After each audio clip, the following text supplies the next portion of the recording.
భద్రాద్రి కొత్తగూడెం జిల్లా మనుగూరులో టిప్పర్ డ్రైవర్లు ఆందోళన బాటపట్టారు. మనుగూరు బీటీపీఎస్ ప్లాంట్ కు బొగ్గు రవాణా చేస్తుంటే టిప్పర్ డ్రైవర్ల కష్టాన్ని కొందరు దోచుకుంటున్నారని ఆవేదన వ్యక్తం చేస్తున్నారు.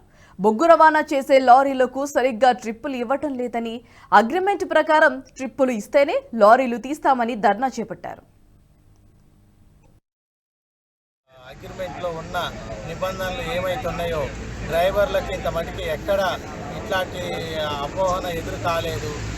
ఏంటి ఆ అగ్రిమెంట్లో ఉన్నాయి అంటే, ఏదన్నా డ్రైవర్ బండి తగిలిస్తే పూర్తి బాధ్యత డ్రైవర్దే, టైర్ పగిలిన డ్రైవర్ బాధ్యతే, ఎక్కడన్నా పట్టాలిపోయిన డ్రైవరే ఎత్తుకోవాలి, అనేకమైన కారణాల వల్ల బండ్లు ఆపితే పూర్తి బాధ్యత డ్రైవరే వర్తించాలి అని చెప్పేసి ఇట్లాంటి సమస్యలు తీసుకొచ్చి డ్రైవర్ జీతం పెంచకుండా ఎన్నో కారణాలుగా ఆపడం జరుగుతుంది.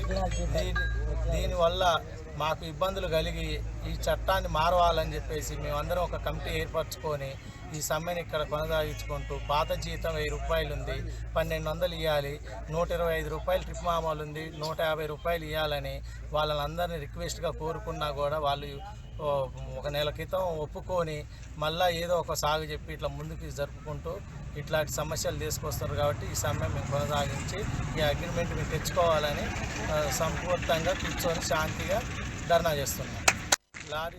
ఈ వీడియో మీకు నచ్చినట్టయితే లైక్ చేయండి, 10 మందికి షేర్ చేయండి. అలాగే కామెంట్ల రూపంలో మీ అభిప్రాయాలను మాతో పంచుకోండి. Nationalist hub group of channels ను సబ్స్క్రైబ్ చేసుకుని తెలుగునాట జాతీయవాద జర్నలిజాన్ని ప్రోత్సహించండి. ఈ వీడియో కింద ఉన్న బెల్ ఐకాన్ పై క్లిక్ చేయడం మర్చిపోవద్దు.